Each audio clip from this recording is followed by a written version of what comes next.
Hello, I'm Casey, and I hope you've enjoyed the SynCon conference the past 2 days. Now, last but not least, let us welcome Nishant and Jeswin, who will be teaching us about writing Wireshark plugins for security analysis. Hello guys, welcome to the event. This is writing Wireshark plugins for security analysis workshop. So before moving to the main content, a little bit introduction. My name is Nishant. I work for Pentester Academy. Before working with them, I was working for another company which used to create access points for enterprises and the Wi-Fi intrusion prevention system.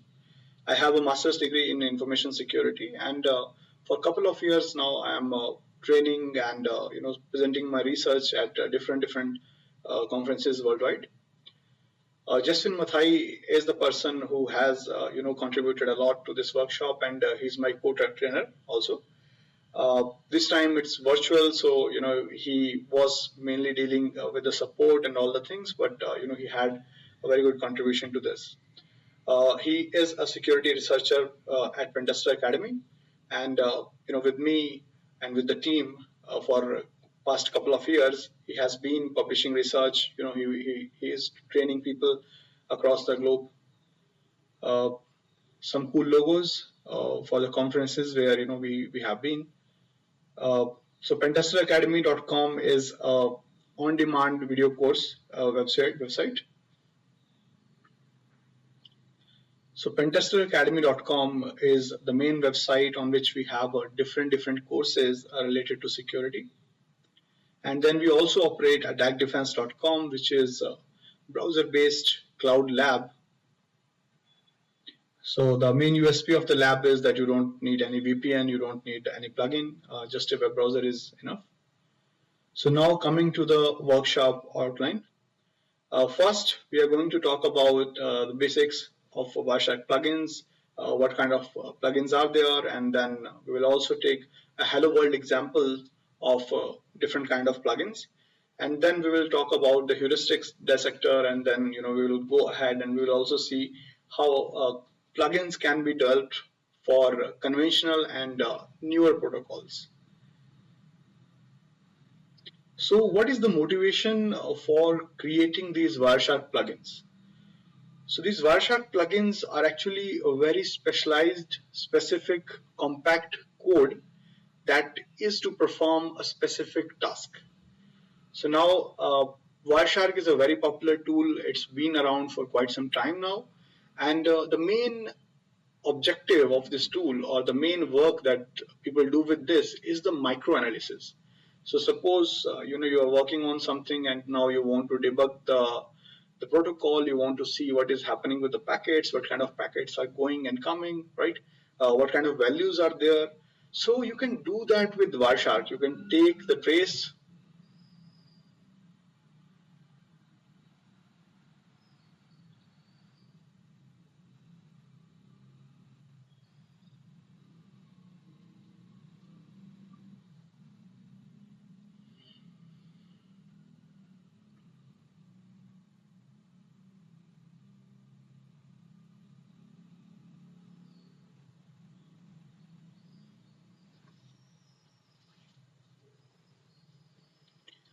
You can take the trace, you can look into the packets and what's happening, right?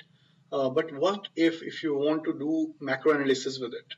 So when we see macro analysis, it means you want to come to some conclusion, or you want to create a summary after looking at multiple packets. So that's the point here, because when you can do that, you can detect attacks by correlation, you can see a pattern, and you can say that this kind of activity is happening, right? So we will take an example of all of this later in the slides. Second thing, suppose you're working for some company, or you are working on your own project which has a custom or proprietary protocol, right? So in that case, it is very likely that Wireshark will not be able to understand what the packet is, and you will only see the chunk of data, right? So now if you're doing it day in, day out, it makes sense to write a plugin which will actually understand that. And it will be, the structure is known to you, right? Because it is your company's protocol or your own custom protocol. So once you do that, you don't have to deal with all the hacks and those values again and again, right? Third one, as I already mentioned, when you have power of macro analysis, you can detect attacks, you can detect a lot of things. And why Wireshark? Because Wireshark is everywhere. It is well maintained. It is free. It is available on all platforms. It is available on OS X. It is available on Linux and Windows as well. So you can do it on any platform without having a need to move to Linux or something. Now, how to create these Wireshark plugins? So you have two options. First one is to use Lua scripts. So Lua is this language which is high level and it is more like English. So it is more easier for new people to grasp. Then the other option is to use C and C++. Now we know that C and C++ it is also a high level language, but it is not very user friendly because a lot of things you have to do on your own. Even if you are using libraries, it is better if you have done this before, right? For new people, it is not that easy. So what we did, we actually went with Lua. Why? It's obvious, right? It is user friendly, and the second thing, there is no compilation needed in this case. So you can just write the Lua script, and then you can put the code in the plugins directory, and it will run out of the box. So if you go with C or C++, you know the drill, right? You will write the code, you will compile it, you will put it, where it is supposed to be. And if something is wrong, or if you want to enhance it or modify it, you have to repeat the cycle. So choosing Lua will actually reduce the work, at least now, when you are learning about it. So now how to locate the plugins folders, right? Where the plugins are. So that's very easy. You open your Wireshark, you go to help, and from there you go to about Wireshark, and then it will show you the folders, and you can go with those folders then. So I will show you now. I'm using Windows, but you can use Ubuntu, you can use any other Linux, or you can use Kali Linux if you want, or similarly for OS X as well. So this is the Wireshark. Now you go to help, and in help you go to about Wireshark, and you can see that it's a 3.0.6, and here you can observe that we have different folders. So this is the personal Lua plugin folder, right? So suppose if I only want to do this for me, for my user, I'll use this. If I want to do it globally, then I'll use this one. And if you click on it, it will open it up. So but don't put these in both places, right? Because what will happen then? Also, it's very important to understand this one is not for Lua, okay? So this one is for Lua. So also it is very important to understand that don't put these in both places, right? Otherwise you will see duplicates. So that's not good. So if you have the binary ones, if you use C, these are the locations. If you are using Lua, then these are the locations. So I have already opened this one. So let's see. Currently it is blank. So there you go, totally blank, nothing is there. So we will now put something here, and then we will see how all of this is working. So now going back to slides. So if we talk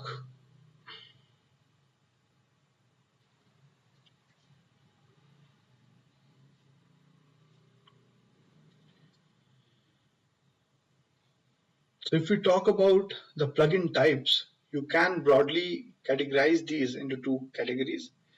First is the dissector, and the other one is the listener or tab. So in dissector, you will have again different subcategories. You will have the chain dissector, the post dissector, and the heuristic dissectors. So let's see what a dissector is.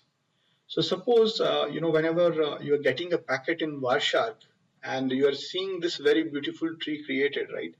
So what I'm talking about, I'll just open one PCAP and I'll show you what I actually meant.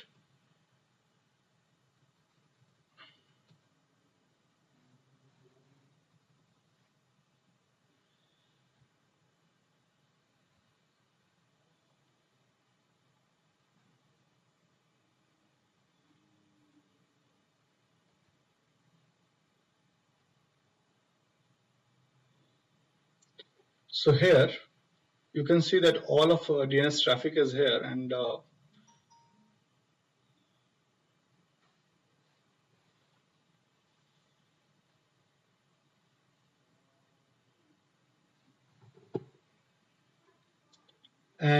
what you can, so here you can see that all of DNS packets are there, and if you select any one of these, you will be able to see all the layers.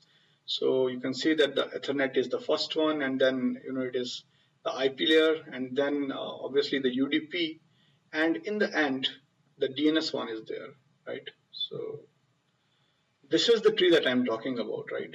So easy it is to to navigate it, to find the information that you need. All of this is here. So now how this tree is created. So what happens when this packet will be sent to Wireshark, it will go through a number of dissectors which will process it, and then it will give it back. So just remember this part: the Ethernet, the IP, the UDP, and the DNS. So you can see it's kind of we are moving up the network model, right? You have your application layer, you have your transport layer, then you have your networking layer, and then you also have your MAC layer, right? So if we go back to the slides, what happens when, so packet, what is it is, right? Packet is nothing but a collection of bits, right? At the end of the day, it's just a collection of bits that represents something. So when I say something, half of it or most or some of it is actually related to the protocol that will be used to transmit, to understand it, and then there is the real data, right? So what we do when the first time packet will be given to Wireshark, Wireshark will be passing it to the first dissector in the chain. So in this case, the first dissector is Ethernet. If you have a radio tap also on that, then the first will be the radio tap. And Wireshark has conditions which are defined in these dissectors, which help Wireshark to choose which dissector to send it, right? So if it is a Wi-Fi packet, it will go accordingly to another dissector. If it is a LAN packet, then it will be accepted by some other dissector, right? So what will happen now in this case, when an Ethernet packet will be passed to dissector 1, that is Ethernet, so this dissector will parse the header and all those components of header for the Ethernet part. And then rest data, which is the payload of Ethernet packet or frame, will be passed to the next dissector in the chain. So here we can see the next one is IP, right? So IP dissector will again do the same thing. It will parse its own header, and then it will pass the remaining one to the next one, that is TCP or UDP, depending on the protocol. And then similarly, it will be passed on to the application layer. And then if you have something custom, so suppose, for example, if you have built something which is running inside the HTTP part, right? So you're sending some kind of signaling messages or something using HTTP, then you have to write your own custom plugin, because Wireshark will not be able to decode it after HTTP. It will show you all the fields and everything passed properly till HTTP. But if you want beyond that, then you have to put a custom dissector at the end. Similarly, if you are putting it, in some cases it is possible that you are using some kind of custom, encapsulation. So in that case, you will put your dissector in the chain, and similarly, you can put it in the end. Depends. Now, what is a listener? Because we are going to listener now. So dissector is when you want to parse the packet and you also want to show whatever you have seen and interpreted as part of the tree. So that's for the dissector, right?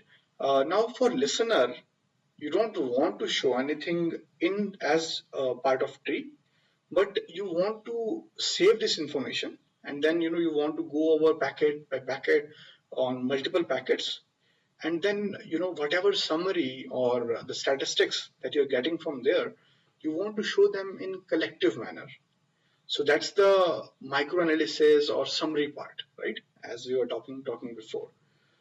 So how to write a hello world, program for a Wireshark listener? So it will be a simple hello world program. We will just talk about the skeleton code, and we will just do some simple things, so it becomes more clear to you. And then for more complex things, we are providing you with the code, so you can go back and you can try out with code as well. I'll also do a code walkthrough for you. So the file name that we will provide is the hello world listener.lua. So first line is to check if the GUI is enabled. So it is done because T-Shark is also there with Wireshark. So those people who don't know what T-Shark is a CLI based cousin of Wireshark. So first of all, we are checking because in this one and also in the dissector one, we want to show this output. For now, we want to show this output on GUI. So if GUI is not there, then there's no real reason to run it, right? If it is running in CLI or something. So first check is if the GUI is enabled, then it will run. Otherwise, it will go back, it will exit. After that, we created one function. We named it dialog menu, and in that we have created a window. So this window will have title hello world, right? So you can see clearly this function here will create the window, and this is the title that we are putting in. And then we are setting this text in the body of the window, which is again hello world, but here I have 3 exclamation marks, here I have 1, right? And once you write this function, you now want to register it with the Wireshark UI, right? So what we have done, we have registered it with tools menu. So it will appear as hello world in the menu. You click on it, it will open up a window, and the title of the window will be hello world, 1 exclamation, and the content will be hello world and 3 signs of exclamation. So this is how it will look, hello world. And if you click on it, this is how it is going to show. So it is clear, right? So this is the title part, and this is the content. Now, obviously, it's a hello world program, and that's why we are actually printing hello world. Otherwise, there's no real reason or benefit of printing hello world. Obviously, what we will do in real example when we do this for realistic protocols to find some meaningful information, we will go over the packets and we will try to find the statistics and all, and then we will show those. So that will make more sense. But before doing that, let's also take a look at Hello World Dissector. So what we are going to do now is we are going to add a dummy Hello World to all the packets in the protocol tree. And the file name is hello world dissector.lua. So first, in this case, we will define the variables and the field. So first of all, our protocol name is the hello world. It will appear with this name. Obviously, this is the name that we will use internally. And then we are defining the fields for it. And you can also see the hierarchy, the name of the protocol. And also here, we have defined the name of the field as hello world, right? You can see the variable name here, hello world. In this, we have defined this specific field. This is the hierarchy to apply filters and all. And again, the name of the field will be hello world. Now you have defined the protocol, you have defined the field, you have to register the field in the protocol. So we take world.field, where world is your protocol object. And you take your field object and you define it like this. So now you have registered your fields to the protocol. After that, we will write a function for the dissector. Now this is from the standard. So you have to pass. So when you define this, it will add in the line in the chain, and Wireshark will then send it the buffer, the packet info, and the tree, the current state of the tree. So now first what we are doing here is we are finding the packet length from the buffer, and then we are adding one element to the tree that is passed to us, and we are adding the hello world to it. So this is the value, and this is the value. So after this we need to register it. So in this example we are not really using any conditions because it's a hello dissector. So we have defined it like this. So what it will do, it will attach a new part of tree or a component of tree, or you can say one stage of tree, to all the packets, which will say hello world. So when you run it, this is before you enable this plugin, and this is after enabling the plugin. So what you can observe here is it is everywhere. If you apply filter using this field here, it will look like this. If you apply the filter using the second part, that's the content field, right? Then it will look like this. So you can observe that it is on all the packets here. So these were the hello world plugins that we had. So now what we are going to do, before moving to the next part, we are going to move these to plugins folder and see if if it really works.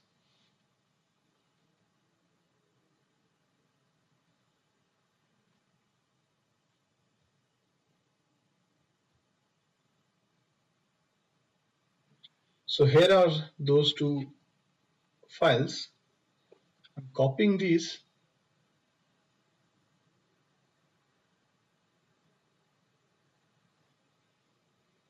This is the destination. So I'll paste it. After that, I already have a Wireshark opened like this.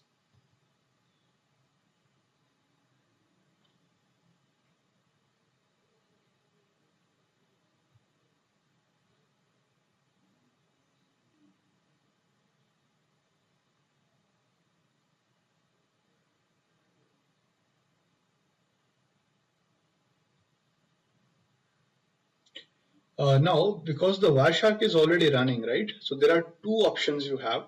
First is to stop it and start it again, to close it and start it again. Obviously, that will load the plugins. The second one, you also have one more option. You can go to Analyze, and then from here you can click this part, Reload Lua Plugins.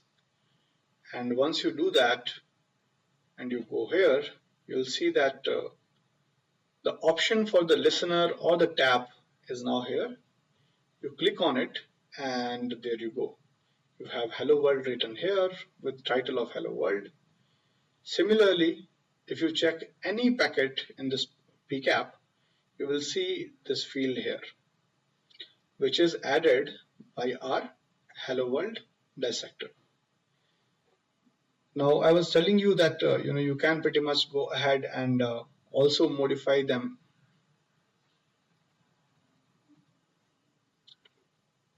So I was telling you that you can also modify them in place, and the changes will be available.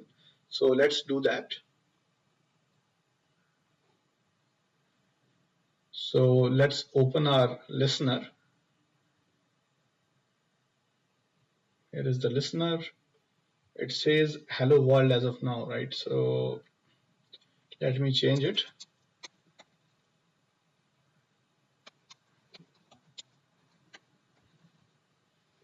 There you go. I have changed the content. Also, let's change it to buy.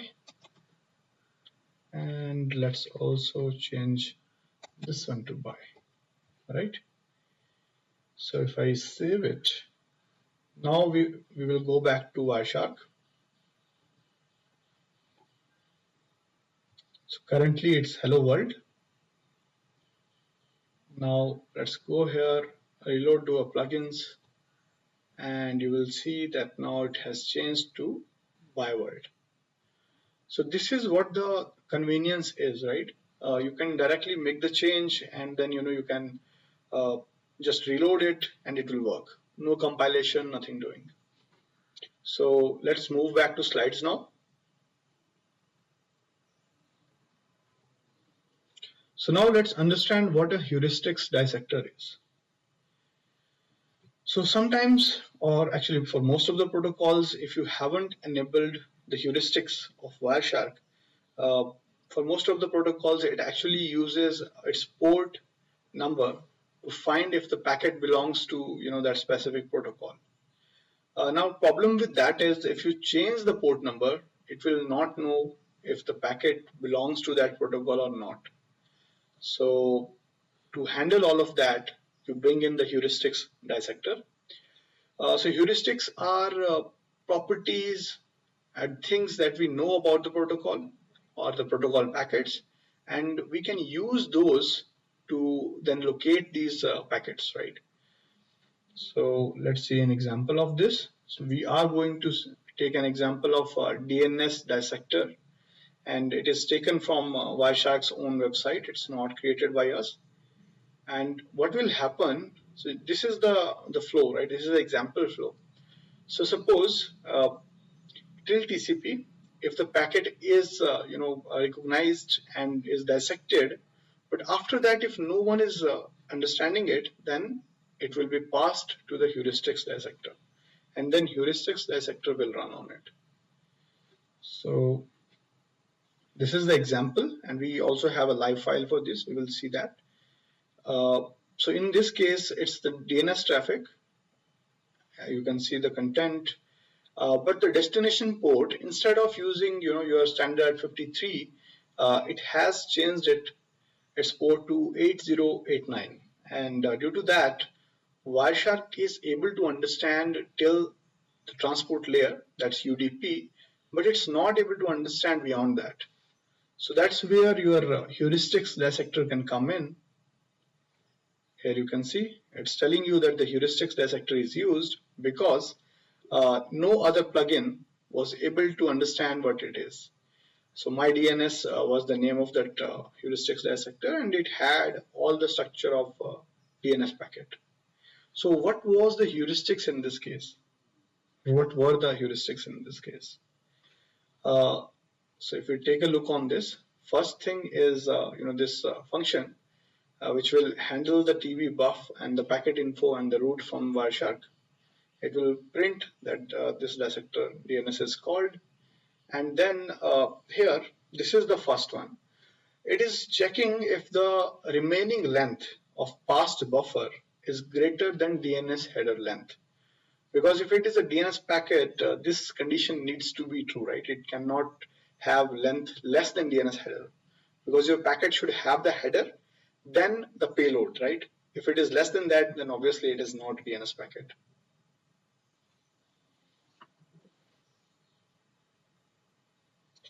The second factor they have taken is they know that at this specific location, the opcode has to be one of these. So, it can be 0, 1, 2, 4, 5, but not 3. Similarly, the third factor is that the R code, which has this location, needs to be from this range. And then, verify the number of questions and answers. That should be reasonable. It should not be very high because, it's a DNS packet. If it is a real DNS packet, it will be in this reasonable range. And then, you register the function. And here, what you can observe is, because it's a heuristics dissector, right? So the way it is registered, you actually mention the protocol, before it. If no protocol after this protocol that is mentioned is able to understand this packet, then it will be passed to the heuristics dissector. So that's how it works. So let's see heuristics dissector in action.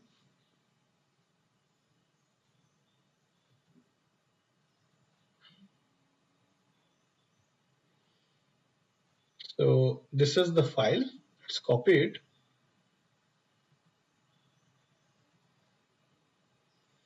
We are going to delete the hello world dissectors now. Let's paste the heuristics dissector. And we also need to open the corresponding PCAP. So let's do that.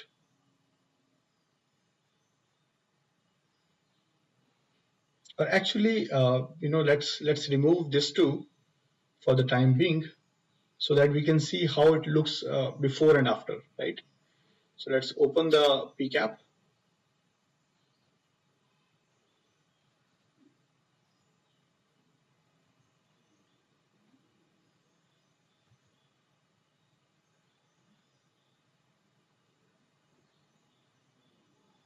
So this is the PCAP in this case. And what you can observe here is, this is the data. If you take it a little bit like this, you will see that the domain name is there, right? So this is actually a DNS packet, and we know because the destination port we already know, we already talked about it. And then if you don't know about that, by seeing this specific part, right, you can actually get suspicion. And you can also see that there is a reply which should also contain this name and then the IP, right? So we can observe that Wireshark is currently not able to understand what it is, and obviously we don't have any tools. And again, just to make it clear, the dissector will not show up here, by the way. So let's go back to the folder. Now let's paste the dissector here. It is here now.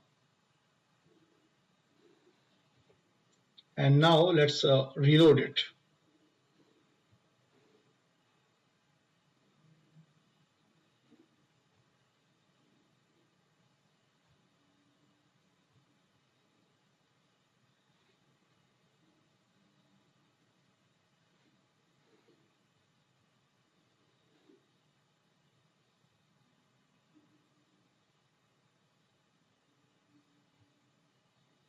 Go to enabled protocols, because it's a new protocol, right? So you have to look for my DNS.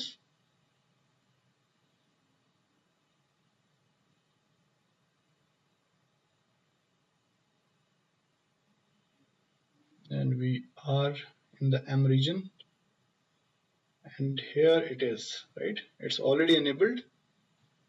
So for some reason it is not working.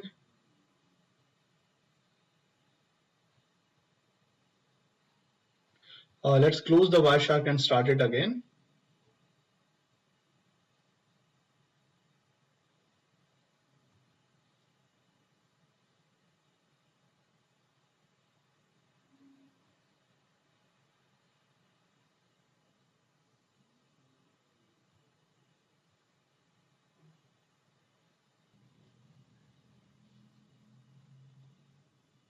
So here we can observe that this is the DNS packet, and we can also see that it's not being interpreted as the DNS packet or the my DNS packet in this case.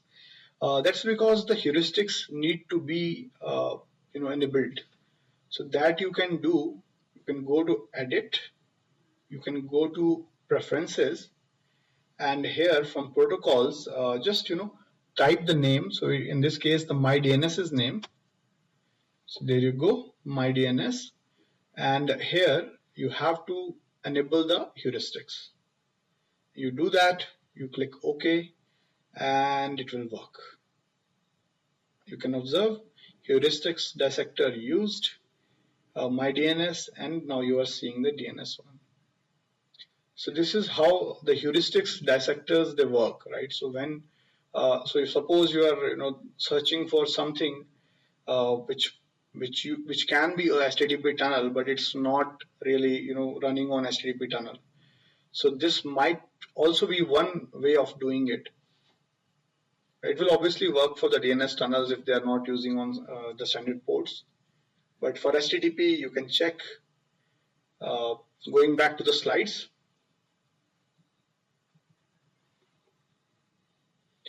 So now, similarly, using the same concepts, we have created multiple plugins for Wi-Fi. So I'll walk you through those. So this is the one for overview. So suppose you want to see from security perspective that which SSID or BSSID in a PCAP or in the live traffic feed have weak security. So for example, here also you can observe that serial number 2, 3, 6, 8 and 9 and 12 have WPS enabled. That's a very bad thing from security angle. So you can do that. Now using the same analysis logic, you can actually also see if someone is performing the Wi-Fi beacon flood, so in which he is sending random SSIDs with different BSSIDs, or if he is sending multiple BSSIDs but using the same SSIDs, right?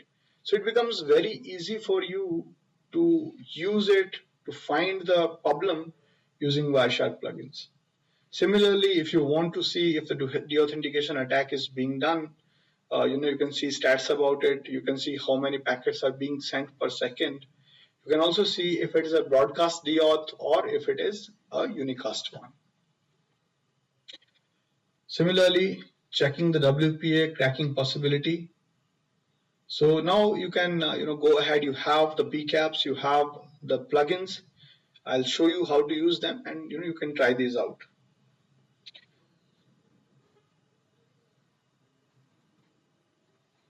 So you go here and just go to the plugins part and just copy all the plugins from here.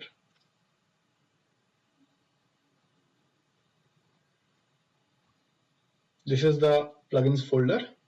Paste everything here, so we don't have to do it again and again. Now we can go back to the PCAP folder.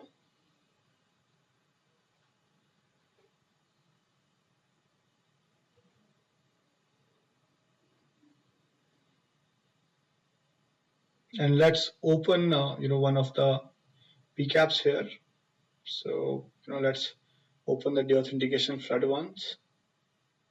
So it's opened.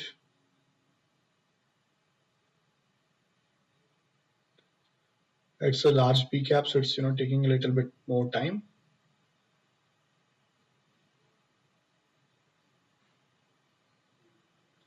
So it will also show you the benefit of this, right? You can observe that it's around 184,000 packets, not the precise number, but the cutoff. And from here, you can observe that you have different options. So I'll go for the Wi-Fi one.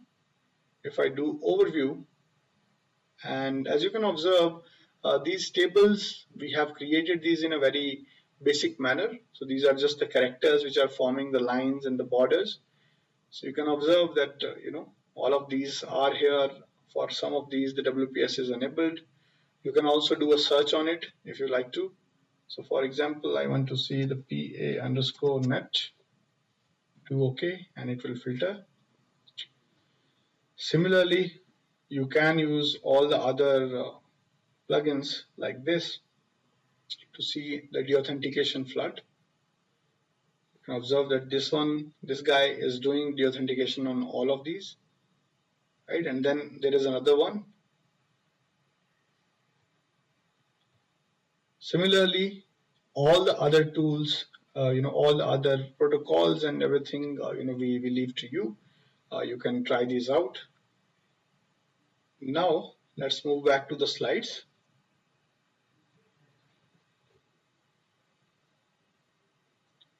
So now we will take a look at a plugin which is created for a conventional protocol, and we will see how it is working, why it was needed. So we will talk about the SIP. SIP is Session Initiation Protocol. It's used to do your IP telephony. So if you want to do VoIP, SIP plus RTP is one of the widely used protocols. So suppose you have a lot of traffic for SIP and RTP.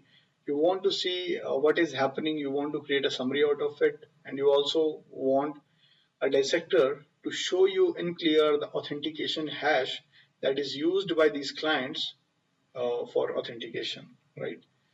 So let's go back to the Wireshark.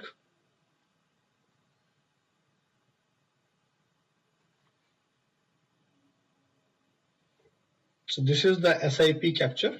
Open the SIP capture.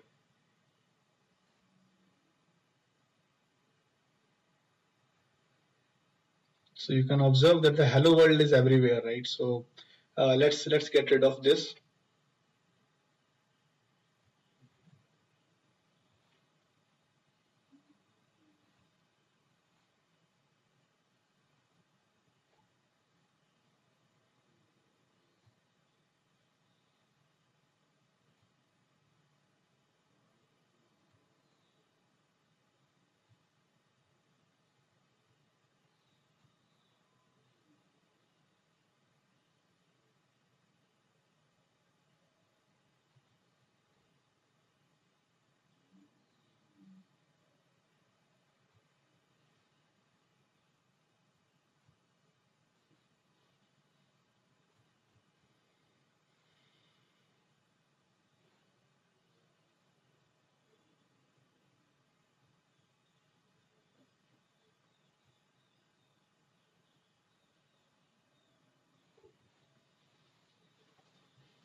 So I have deleted those plugins, the basic plugins, the Hello World Dissector, the Hello World Listener, and all the other ones. And now we only have the SIP ones that we want to consider along with the other protocol ones. So here, if we go to the SIP extensions, if you click on it, it will show you these are the unique extensions or users or numbers that are used to make the calls or tried for the calls or registered with the machine. Now the second one that we have here.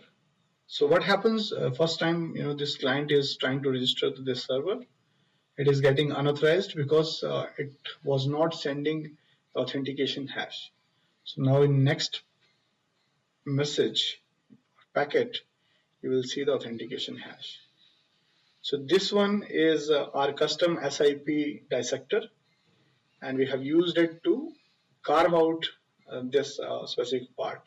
If you don't do that, you have to open it up, and then somewhere here you will be able to find the authentication response. See this, right? The digest. So we are taking it and we are putting it clear here, so it is easily viewable. So again, this is a sample. Similarly, for the Memcache ones, you have to open the Memcache file for that. Let me do that.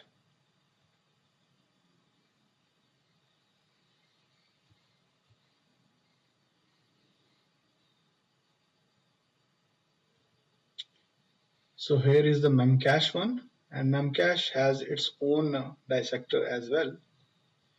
But let's try to see which items it is getting, the key value pairs.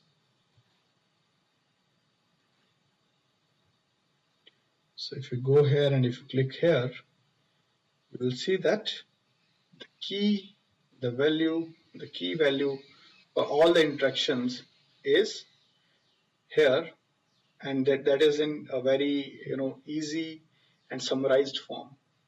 So now let's take a look at the code of these two.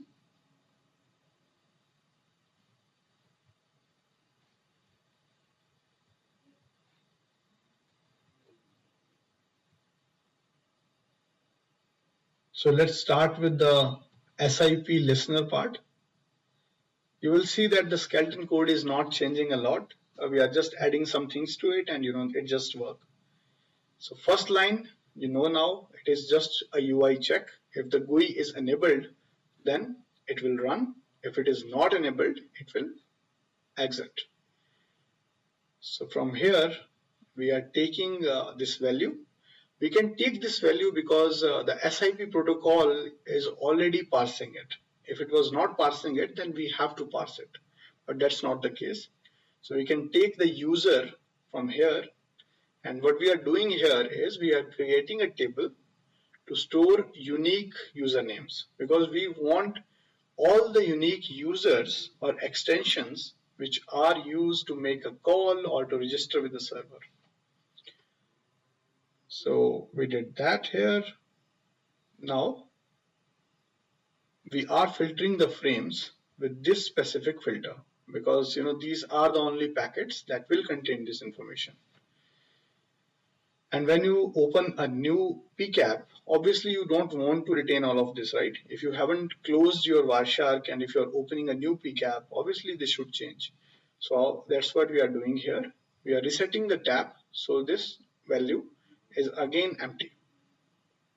And now this is the main function which is taking information, the packet info and the TB buff, and from there it is getting the username. So user is defined here, right?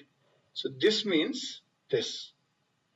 So from this field it is taking the username in string format, and if it is not already there, it is storing it. Then we have the dialog menu, which will be used to show the information. So this one here is actually getting the information, and this one will be displaying it. So when you will click on this window, a window with SIP extensions will open, as we already saw, and it will have unique SIP extension of the users, and it will append all the users in form of a list.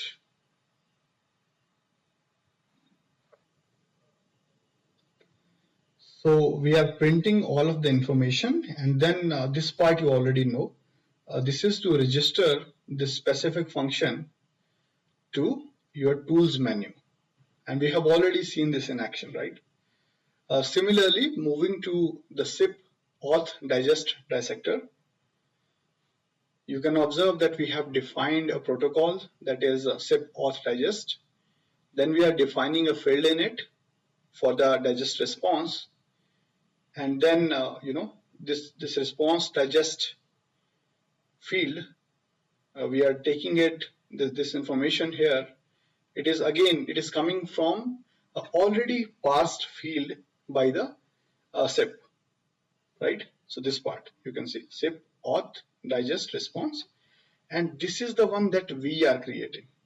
Okay, so after you have your field, you have your protocol, you register the fields with the protocols, and then you have your function, the dissector function.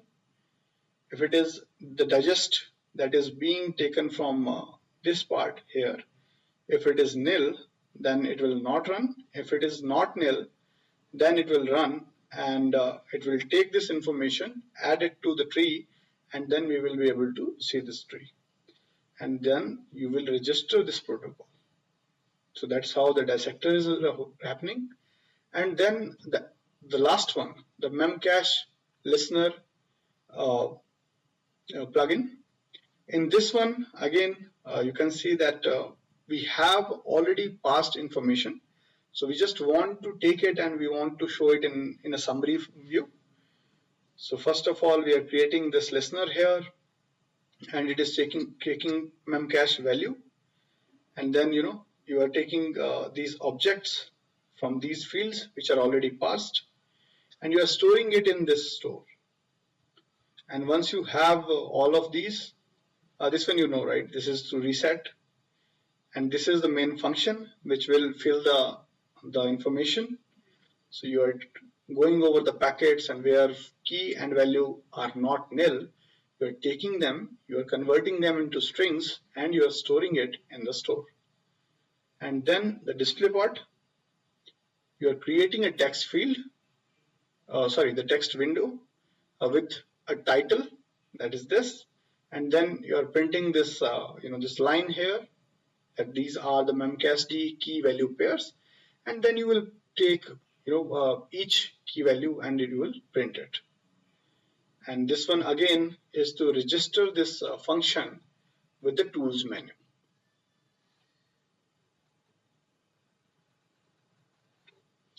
So with this, we have covered the Memcache as well as the SIP. So Memcache, for those people who don't know, Memcache is a RAM-based caching solution, which is used a lot by a lot of industries, a lot of people, and mainly the way it works, it has keys and values stored in the RAM. Whenever you want to store something, you provide this pair. It is saved in the RAM, and when you want to get it, you need to know the key, and by sending it the key, you can actually get the value back. And that's precisely what we saw in the plugin. So if you want to download, all of these, you can do that from github.com. We have posted all the code here. If you want to see more specific things to VoIP, it is at this link. So with this, we conclude this workshop. If you have any questions, this is my email address. You reach out to me and I'll try to help you out. Again, thanks for watching this video.